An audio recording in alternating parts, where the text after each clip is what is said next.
नमस्कार, 8 बजे के समाचार में आप सभी का स्वागत है। मैं हूं संतोष चौधरी। सबसे पहले नजर डालते हैं हेडलाइंस पर। योगी मंत्रिमंडल ने प्रदेश में नई औद्योगिक निवेश और प्रोत्साहन नीति को दी मंजूरी। राज्य में निवेशकों को रियायतें मिलने के साथ ही पूंजी निवेश बढ़ाने का माहौल होगा तैयार।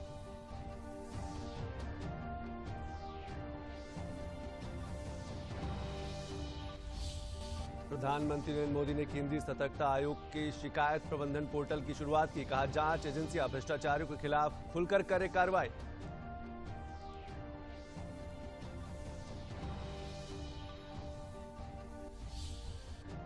दिल्ली और राष्ट्रीय राजधानी क्षेत्र के जिलों में बढ़ते प्रदूषण से स्थिति हुई गंभीर। लोगों को सांस लेने में हो रही है दिक्कत। नोएडा में कक्षा 8 तक के स्कूल किए गए बंद।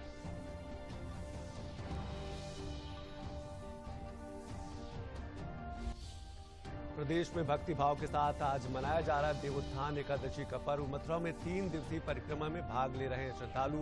मुख्यमंत्री ने प्रदेशवासियों को दी शुभकामनाएं।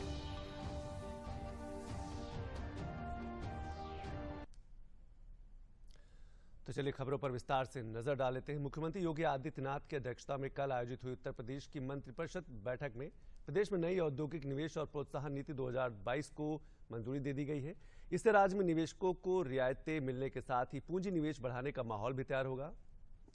5 साल में $1 ट्रिलियन की अर्थव्यवस्था के लक्ष्य के साथ इस नीति को योगी सरकार द्वारा लाया गया है।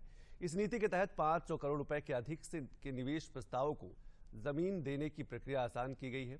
निवेशकों को स्टाम्प में छूट और अनुसंधान के लिए सब्सिडी मिलेगी। इसके साथ ही प्रदेश कैबिनेट ने मेगा परियोजना के लिए बुंदेलखंड और पूर्वांचल में 100% तथा मध्यांचल और पश्चिमांचल क्षेत्र में 75% स्टाम्प ड्यूटी में छूट देने का भी फैसला किया है। इसमें गाजियाबाद और गौतम बुद्ध नगर शामिल नहीं होगा और इन दोनों जिलों में स्टाम्प ड्यूटी में 50% की छूट दी जाएगी। योगी मंत्रिमंडल ने जो फैसले लिए हैं उनमें आईटी सेक्टर में 7,000 करोड़ रुपए के निवेश के प्रस्ताव को भी मंजूरी, आर्थिक रूप से कमजोर वर्ग के अभ्यर्थियों को पीसीएसजे में आरक्षण का लाभ और माध्यमिक तथा बेसिक शिक्षा को एक साथ लाए जाने तथा महानिदेशक स्कूल के अधिकार क्षेत्र को भी बढ़ाने से जुड़े फैसलों को भी मंजूरी दी गई। विश्वविद्यालय आएंगे शिक्षा क्षेत्र में तो अच्छी शिक्षा मिलेगी, उनमें प्रतिस्पर्धा होगी तो छात्रों को अवसर अच्छे मिलेंगे और रोजगार के अवसर यहाँ उपलब्ध होंगे। और जो हमारी $1 ट्रिलियन की इकोनॉमी बनाने की है उसमें भी इन्वेस्टर्स जब उत्तर प्रदेश में आएंगे तो वो भी हमारा लक्ष्य पूरा होगा। ये एक तो प्रस्ताव पारित हुआ है। दूसरा, जब हम आईटी की बात करते हैं तो ध्यान जाता है पूरे देश का कर्नाटक में, आंध्रा पर, महाराष्ट्र पर, तेलंगाना पर। उत्तर प्रदेश में इस पर ध्यान इसलिए नहीं जाता कि अब तक उत्तर प्रदेश इस मामले में बहुत आगे नहीं था, लेकिन अब नई आईटी नीति से इसको प्रोत्साहन मिलेगा। एक आईटी नीति, डाटा सेंटर नीति 2021 प्रस्तावित संशोधन आए हैं। उस संशोधनों से नए अवसर प्राप्त होंगे, नए लोग इंट्रोड्यूस होंगे। इसी के नीति के तहत अभी 3 दिन पहले ही नोएडा में हीरा नंदानी ग्रुप ने 39,000 करोड़ का डाटा सेंटर खोलने की शुरुआत की है और एक बहुत बड़ा इन्वेस्टमेंट अपने को उत्तर प्रदेश को मिला है और आईटी सेंटर का एक हब बनने का रास्ता भी खुला है, एक मार्ग प्रशस्त हुआ है।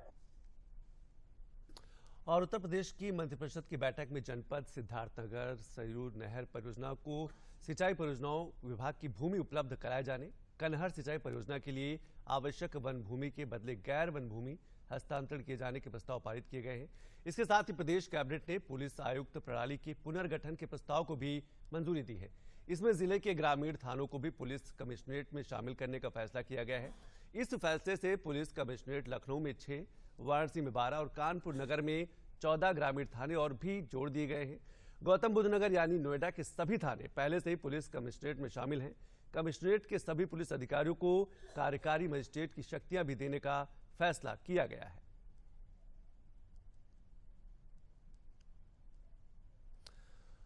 और अब बात करते हैं, मुख्यमंत्री योगी आदित्यनाथ ने कल शाम लखनऊ में आयोजित मेधावी छात्र सम्मान 2022 के समारोह में उत्तर प्रदेश माध्यमिक शिक्षा परिषद की हाई स्कूल व इंटरमीडिएट परीक्षा 2021-22 में अपनी मेधा का परचम लहराने वाले छात्र छात्राओं को सम्मानित किया। इस अवसर पर मुख्यमंत्री ने मेधावी छात्र छात्राओं को बधाई और शुभकामनाएं देते हुए कहा कि वर्ष 2017 में वर्तमान सरकार के आने के बाद परीक्षाओं में शुचिता और पारदर्शिता लाने का कार्य किया गया है, नकल को रोका गया है और शिक्षकों की बड़ी पैमाने पर भर्ती की गई है। उन्होंने कहा कि ऑपरेशन कायाकल्प के अंतर्गत बेसिक और माध्यमिक शिक्षा परिषद से जुड़े विद्यालयों में बेहतरीन सुविधाएं उपलब्ध कराई जा रही हैं। उन्होंने कहा कि अभ्युदय योजना के माध्यम से निःशुल्क कोचिंग की व्यवस्था की गई है। लोक सेवा आयोग की परीक्षा में मुख्यमंत्री अभ्युदय योजना की कोचिंग करने वाले 43 अभ्यर्थी पास हुए। इस प्लेटफॉर्म ने छात्र छात्राओं को आगे बढ़ने का एक अच्छा स्कोप दिया है।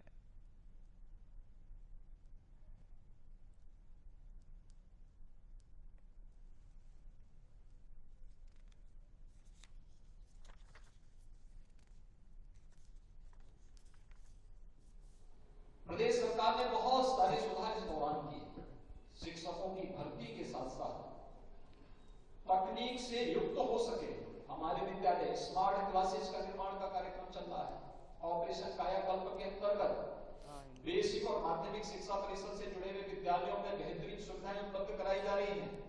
उनकी लैब, उनकी लाइब्रेरी अच्छी बने, इसकी व्यवस्था भी की गई है। स्मार्ट क्लासेस स्थापित किए जा रहे हैं और बड़े व्यापक पैमाने पर हमने डिजिटल प्लेटफॉर्म का उपयोग करते हुए भी उसमें व्यापक सुधार लाने का प्रयास किया।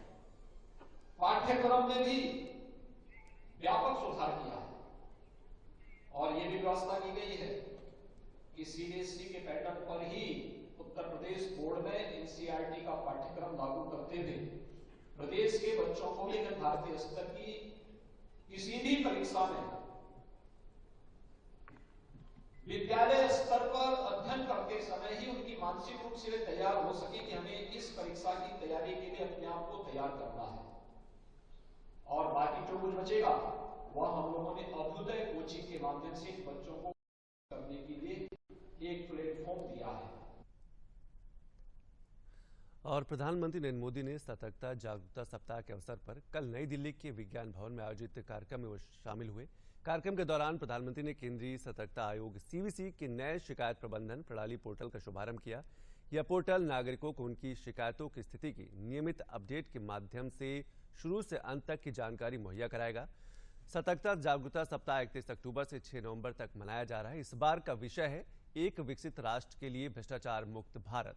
प्रधानमंत्री ने इस मौके पर सीवीसी द्वारा इस विषय पर आयोजित राष्ट्रव्यापी निबंध प्रतियोगिता में सर्वश्रेष्ठ निबंध लिखने वाले 5 छात्रों को पुरस्कार प्रदान किया। इस अवसर पर केंद्रीय सतर्कता आयोग द्वारा प्रकाशित 3 पुस्तकों का डिजिटल अनावरण भी प्रधानमंत्री ने किया।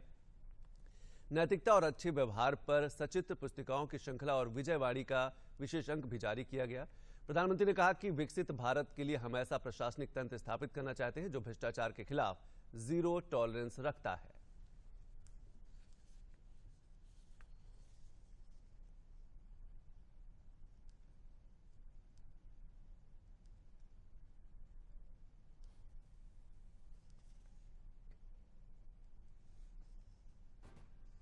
भ्रष्टाचार के खिलाफ सरकार जो इच्छा शक्ति दिखा रही है वैसी ही इच्छा शक्ति सभी विभागों में भी दिखनी आवश्यक है।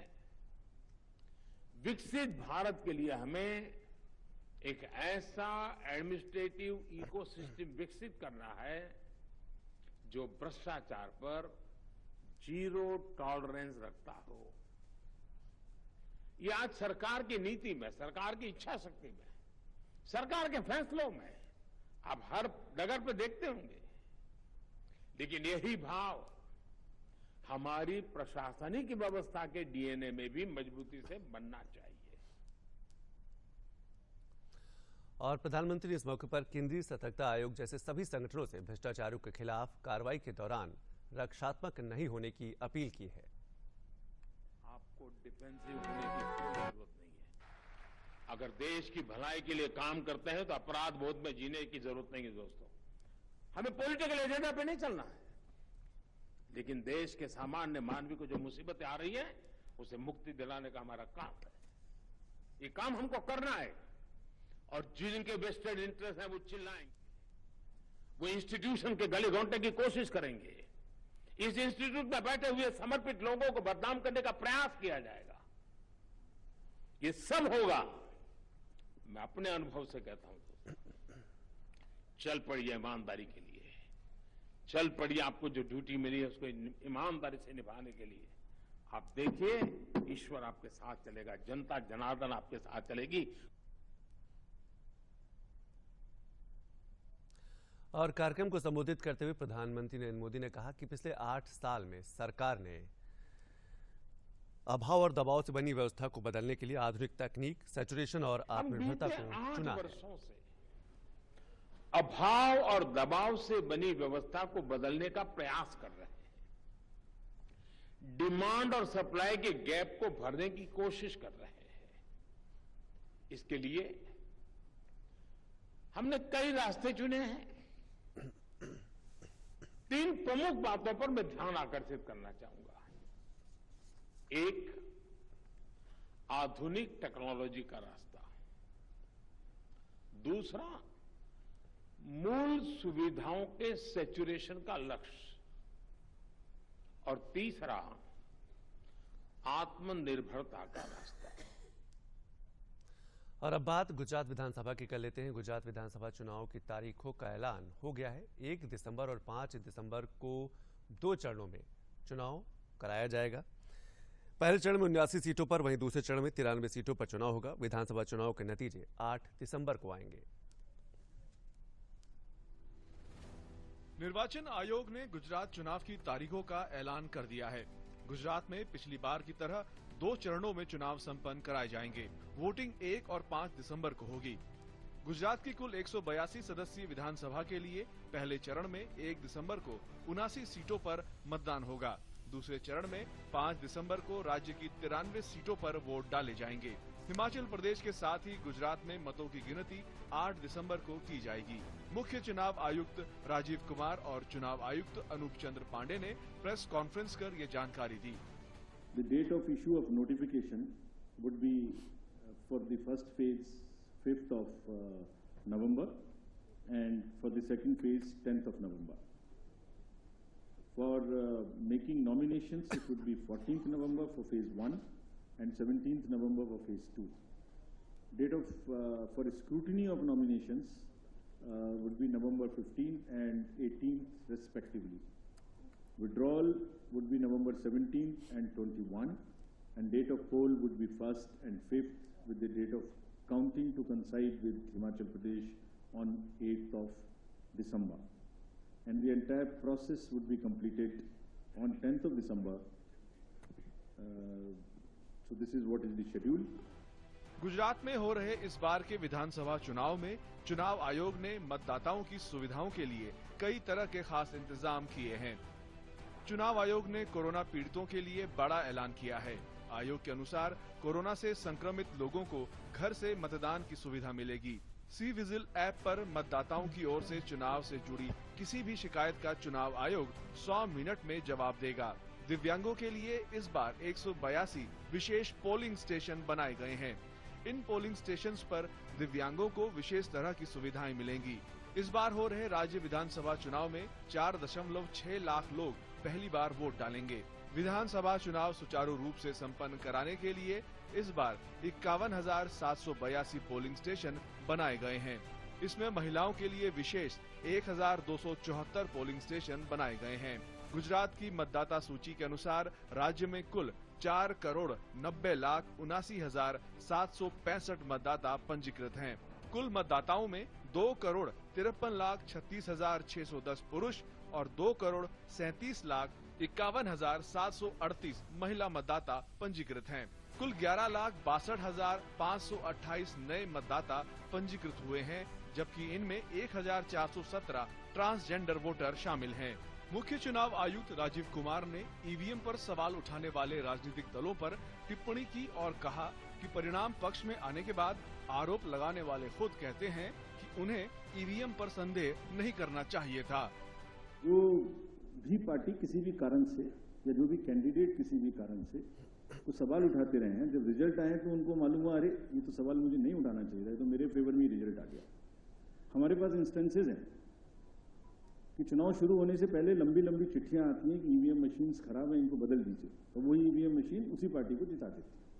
फिर वो प्रश्न बंद हो जाता। महाराष्ट्र से 1960 में अलग होकर अस्तित्व में आए गुजरात में कांग्रेस लंबे वक्त तक सत्ता में रही, लेकिन 1995 के चुनाव में बीजेपी जीत दर्ज कर आई तो फिर कोई और राजनीतिक दल भाजपा को चुनौती नहीं दे पाया। 2017 के विधानसभा चुनाव में कांग्रेस से जरूर बीजेपी को चुनौती मिली, लेकिन भाजपा अपनी सत्ता को बचाए रखने में सफल रही। पिछले 27 साल से राज्य की सत्ता पर निर्विवाद रूप से काबिज भाजपा को इस बार कांग्रेस के अलावा आम आदमी पार्टी से भी चुनौती मिलने की संभावना है। पिछली बार भाजपा की 99 सीटों के साथ पूर्ण बहुमत की सरकार बनी थी, वहीं कांग्रेस को 77 सीटें मिली थीं। अन्य के खाते में 6 सीट गई थी। बीजेपी को इस चुनाव में 50% और कांग्रेस को 42% वोट हासिल हुए। और गोला गोकरणनाथ विधानसभा निर्वाचन क्षेत्र के उपचुनाव के लिए कल शांतिपूर्ण मतदान हुआ। सुबह 7 बजे से मतदान शुरू हो गया था, जो शाम 6 बजे तक जारी रहा। 5 बजे तक 55.68% मतदान हुआ। भारत निर्वाचन आयोग द्वारा निष्पक्ष, सुरक्षित और शांतिपूर्ण चुनाव के लिए व्यापक इंतजाम तथा सुरक्षा व्यवस्थित सुनिश्चित की गई। विधानसभा निर्वाचन क्षेत्र में 7 प्रत्याशी चुनाव लड़ रहे हैं, जिसमें 1 महिला अभ्यर्थी भी चुनाव मैदान में है। उपचुनाव में कुल 441 मतदेय स्थल तथा 222 मतदान केंद्र बनाए गए थे। सभी मतदेय स्थलों पर रैम्प, शौचालय तथा पीने की पानी की सुविधा सुनिश्चित की गई थी। चुनाव को शांतिपूर्ण ढंग से संपन्न कराने के लिए पर्याप्त मात्रा में केंद्रीय सशस्त्र पुलिस बलों की तैनाती भी की गई थी। और दिल्ली एनसीआर में बढ़ते प्रदूषण ने लोगों का सांस लेना मुहाल कर दिया है। पंजाब में लगातार पराली जलाए जाने की वजह से राजधानी और इसके आसपास क्षेत्रों में वायु गुणवत्ता गंभीर श्रेणी में पहुंच गई है। इस बीच राष्ट्रीय राजधानी क्षेत्रों से लगे इलाकों में वायु गुणवत्ता प्रबंधन के लिए बने आयोग ग्रेडेड रिस्पांस एक्शन प्लान के चौथे चरण के दिशा निर्देश लागू करने के भी आदेश दे दिए गए हैं। एनसीआर के लोगों का सांस लेना मुश्किल कर रही हैं। धड़ल्ले से पराली जलाए जाने की वजह से दिल्ली और आसपास के इलाकों में वायु गुणवत्ता गंभीर श्रेणी में बनी हुई है। सुबह 7 बजे दिल्ली में वायु गुणवत्ता का स्तर 400 को पार कर गया। नोएडा, गुरुग्राम और गाजियाबाद जैसे दिल्ली से लगे शहरों में भी हवा बहुत जहरीली है। इन सभी जगह वायु गुणवत्ता का स्तर बेहद खराब बना हुआ है। हैरानी की बात यह है कि दिल्ली एनसीआर में लोगों का दम घुटने के बावजूद पंजाब की आम आदमी पार्टी सरकार पराली जलाने की घटनाओं पर आंखें मूंदे बैठी है। केंद्रीय पर्यावरण मंत्री भूपेंद्र यादव ने दिल्ली में बढ़ते प्रदूषण को लेकर आम आदमी पार्टी पर जोरदार हमला बोला। उन्होंने आंकड़े शेयर करते हुए ट्विटर पर लिखा कि पंजाब में आम आदमी पार्टी की सरकार है, जहां पराली जलाने की घटनाओं में 19% का इजाफा हुआ है, जबकि हरियाणा में इसमें 30.6% की कमी दर्ज की गई है। एक ही दिन में पंजाब में पराली जलाने की 3634 घटनाएं हुई। इसमें कोई संदेह नहीं है कि दिल्ली को गैस चैम्बर में किसने बदला है। पिछले 5 वर्षों में केंद्र सरकार ने पंजाब को फसल अवशेष प्रबंधन मशीनों के लिए 1347 करोड़ रुपए दिए। राज्य ने 1,20,000 मशीनें खरीदी। इनमें से 11,275 मशीनें गायब हो गई हैं। भाजपा प्रदूषण को लेकर आम आदमी पार्टी पर लगातार हमलावर है। पार्टी का आरोप है कि दिल्ली की केजरीवाल सरकार प्रदूषण को रोकने में बुरी तरह असफल हुई है। ये इसलिए हो रहा है क्योंकि पंजाब में जहां पर आम आदमी पार्टी की सरकार है, वहां पर पराली जलाने की घटनाएं लगातार बढ़ रही है। कभी आम आदमी पार्टी की सरकार दिवाली के फटाकों को दोष देती है, कभी आम आदमी पार्टी की सरकार किसानों को, जैसे केजरीवाल कहते थे पंजाब की पराली जिम्मेदार है, उनको दोष देती है। दिल्ली के मुख्य कारण प्रदूषण के बायोमास बर्निंग है, इंडस्ट्रियल पोल्यूशन है, रोड डस्ट है, कंस्ट्रक्शन डस्ट है, व्हीकुलर पोल्यूशन है। इस पर पूरी तरह से फेल हो चुकी है। उधर बढ़ते प्रदूषण से लोगों को स्वास्थ्य संबंधी गंभीर समस्याओं का सामना करना पड़ रहा है। सांस के रोगियों के लिए जहरीली हवा गंभीर चुनौती बनकर आई है। उधर शहर में बढ़ते प्रदूषण को देखते हुए राष्ट्रीय बाल अधिकार संरक्षण आयोग ने दिल्ली के मुख्य सचिव को पत्र लिखकर स्कूलों को बंद करने पर विचार करने को कहा है। जो ये धुआं, स्मॉग जो है, ये इकट्ठा होने से जिन लोगों को सांस की पहले बीमारियां भी थी, जैसे अस्थमा, सीओपीडी, तो उनमें तो दिक्कत हम देख ही रहे हैं कि खांसी, सांस में ज़्यादा दिक्कत, इवन उनका ऑक्सीजन गिर रहा है, जिसकी वजह से वो इमरजेंसी तक में आ रहे हैं हमारे पास। पर मैं ये भी कहना चाहूँगा कि जिन लोगों को सांस की बीमारियां नहीं थी, उनको भी बहुत दिक्कत हो रही है। अगर बच्चों को सुरक्षित हवा दिल्ली सरकार नहीं दे सकती तो उनकी जान से खेलने का अधिकार उनको नहीं है। वो फिलहाल स्कूलों को बंद करने का निर्णय लें, जिससे कि हम बच्चों को एक सुरक्षित माहौल देने की तरफ आगे बढ़ सकें। बढ़ते प्रदूषण से आम लोग बुरी तरह परेशान हैं। हवा की खराब गुणवत्ता ने सांस लेना दूभर कर दिया है। मैं तो खुद एक एस्थमेटिक पेशेंट हूँ, तो सांस लेने में तो प्रॉब्लम होती है, मतलब बिल्कुल भी क्लीन एयर नहीं है। ये है कि जो एस्थमेटिक पेशेंट्स है उनको बड़ी दिक्कत है, एंड जो नॉर्मल जो हेल्थ स्टैंडर्ड्स है फॉर अस सिविलियंस वो भी काफी खतरे में है। लोगों की परेशानियां बढ़ रही हैं, लेकिन आम आदमी पार्टी इसकी गंभीरता को ही खारिज करते हुए अजब गजब तर्क दे रही है। आप देखिए पूरी नॉर्दर्न इंडिया में पोल्यूशन है, आज कहाँ पोल्यूशन नहीं है, आज कानपुर में पोल्यूशन नहीं है, सारे शहर बिहार के शहरों में पोल्यूशन है, मेरे गांव का जो शहर है उसमें पोल्यूशन है करीब करीब उतना ही जितना दिल्ली में है, तो ये कहना गलत है कि दिल्ली में पोल्यूशन है। दरअसल पंजाब में इस सीजन में पराली जलाने के सभी रिकॉर्ड टूट गए हैं। पंजाब में इस सीजन में अब तक पराली जलाने के 21,000 से अधिक मामले सामने आए हैं। पराली जलाने वाले किसानों का कहना है कि पिछले 1 साल से मशीनों के लिए लाखों रुपए जमा करवाने के बावजूद सरकार मशीन नहीं दे रही है, इसलिए वो पराली जलाने को मजबूर हैं। और अभी वक्त हो चला एक छोटे से ब्रेक का। ब्रेक के बाद जब वापस आएंगे तो कुछ और खबरों पर नजर डालेंगे।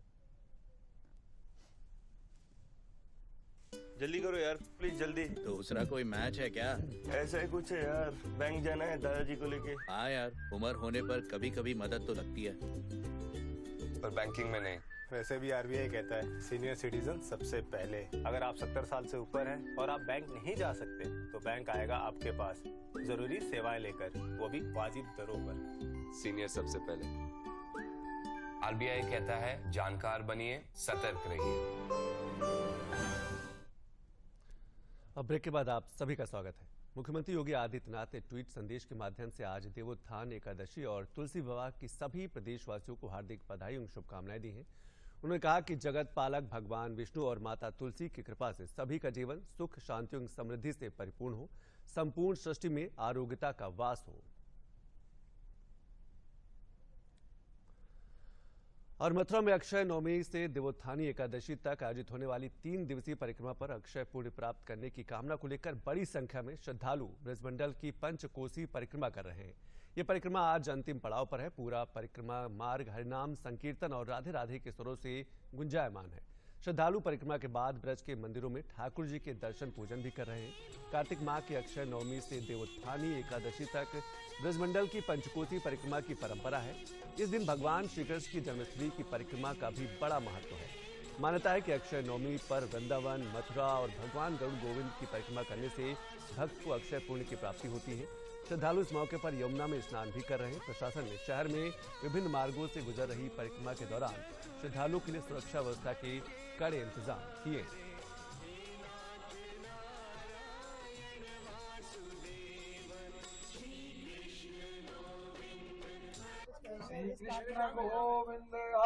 नवमी के पर्व पर गत 36 वर्ष से हमारा भंडारा सभी लोगों के सहयोग से चलता है और भगवान ऐसे ही चलाता रहे, यही हमारी शुभकामना है। और वंदे ब्रज सुंदराम, यह ब्रज की त्रिदिवसीय परिक्रमा जो अक्षय नवमी से प्रारंभ होकर देवोत्थानी एकादशी तक जुगल जोड़ी परिक्रमा चलती है। इसमें 3 वनों की परिक्रमा होती है, जिसमें वांडेर वन, वृंदावन और बहुला वन, ये 3 वनों की दिव्य परिक्रमा है। जुगल जोड़ी से जो भी इस परिक्रमा को लगाता है, ऐसा वर्णन गर्ग संहिता में आता है कि उसके 7 जन्म कृत पाप समाप्त हो जाते हैं। एक एक पग चलने पर उसे अश्वमेध यज्ञ के समान फल की प्राप्ति होती है। और अलीगढ़ में नमामि गंगे योजना के तहत प्रदूषण नियंत्रण बोर्ड द्वारा अब नालों के पानी की जांच की जा रही है। अभी तक गंगा की सहायक काली नदी और करबन नदी के पानी की जांच की जा रही थी। क्षेत्रीय प्रदूषण नियंत्रण बोर्ड के द्वारा Jafri drain, Cherat drain, Aligarh drain की मॉनिटरिंग की जा रही है। साथ ही कलर और बैक्टीरिया की भी जांच की जा रही है, जिससे गंगा का जल स्वच्छ हो सके। क्षेत्रीय प्रदूषण अधिकारी ने बताया कि पवित्र नदियों को शुद्ध करने के लिए यह प्रोजेक्ट चलाया जा रहा है। इसका मुख्य उद्देश्य किसी भी नाले का पानी नदियों में न जाने पाए।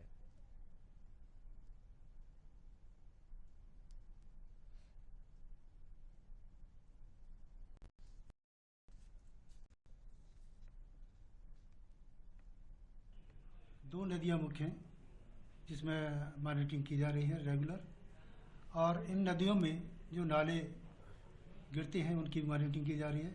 अलीगढ़ शहर से Chhera drain, Aligarh drain, Latur drain की मॉनिटरिंग की जा रही है। इसके अतिरिक्त अन्य जनपद में जैसे कासगंज, एटा में STP बन चुके हैं, उनमें वहाँ से नमूने प्राप्त किए जा रहे हैं और उनका उद्देश्य भी यही है भारत सरकार का कि जितने भी शहरी सीवरेजेस को शुद्धिकृत STP के माध्यम से करने के पश्चात ही किसी भी नाले या नदी में गिराया जाए ताकि गंगा नदी शुद्ध रहे। और बांदा कृषि विश्वविद्यालय में आयोजित 3 दिवसीय किसान मेला में कैबिनेट मंत्री संजय निषाद बांदा पहुंचे। किसान मेले में कृषि से संबंधित स्टॉल लगाए गए हैं। किसान मेले में किसानों को उन्नत खेती के बारे में कृषि विशेषज्ञों के द्वारा जानकारी भी दी जा रही है। किसानों को संबोधित करते हुए कैबिनेट मंत्री संजय निषाद ने कहा कि बुंदेलखंड का बहुत गौरवशाली इतिहास रहा है और इस क्षेत्र के विकास के लिए सरकार पूरी गंभीरता के साथ कार्य कर रही है। क्षेत्र के विकास के लिए तमाम लाभकारी योजनाओं के माध्यम से लोगों को विकास की मुख्यधारा से जोड़ा जा रहा है।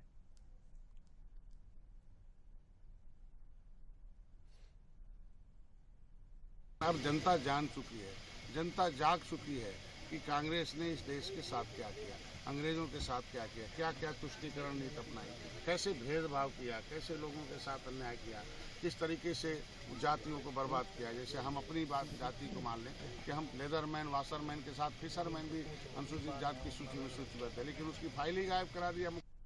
हम ये देखने आए हैं कि यहाँ किसान लोगों को क्या क्या लाभ मिलेगा और सब कुछ मिल रहा है। हमको देखने के लिए मिला, ट्रैक्टर वगैरह हैं और कृषि विभाग का सब कुछ मतलब बीज है, भंडार, सब कुछ हमको लाभदायक मिल रहा है। इसमें हमको बहुत लाभ मिलेगा। एक तो हमारे लिए एक सोलर पंप दिखाया गया है जो हम लोगों को लाभदायक है। यहाँ बीज भी जो मिल रहे हैं वो लाभदायक है और जैविक खेती के बारे में जो बताया गया वो हम लोगों को बहुत लाभदायक है। और आजमगढ़ जिले के फूलपुर तहसील के दुर्वासा धाम पर पूर्वांचल महोत्सव का आयोजन किया गया, जिसमें कई नामी गिरामी कलाकारों ने अपने सांस्कृतिक प्रस्तुति के द्वारा पूर्वांचल महोत्सव में 4 चांद लगाए। कार्यक्रम का शुभारंभ तमसा और मंजूषा के संगम तट पर महाआरती के द्वारा किया गया। महोत्सव में चिकित्सा, स्वास्थ्य और परिवार कल्याण एवं चिकित्सा शिक्षा राज्य मंत्री मयंकेश्वर शरण सिंह, पुलिस अधीक्षक अनुराग आर्य सहित स्थानीय लोग शामिल हुए। चिकित्सा, स्वास्थ्य एवं परिवार कल्याण एवं चिकित्सा शिक्षा राज्य मंत्री मयंकेश्वर शरण सिंह ने बताया कि भारतीय संस्कृति के विकास के लिए पूर्वांचल महोत्सव एक अच्छी शुरुआत है।